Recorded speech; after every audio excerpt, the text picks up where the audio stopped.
Yuni Shara berikan ucapan ultah kepada Presiden Jokowi, ungkap momen tak terlupakan.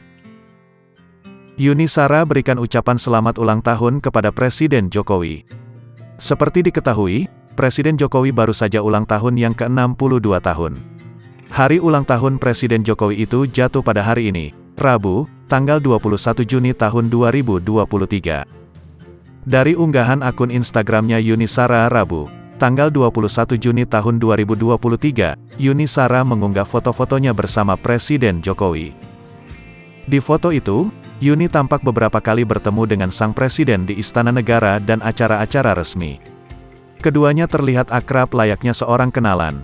Yuni Shara sendiri tampak bahagia bisa berkali-kali foto dengan orang nomor 1 di Indonesia tersebut.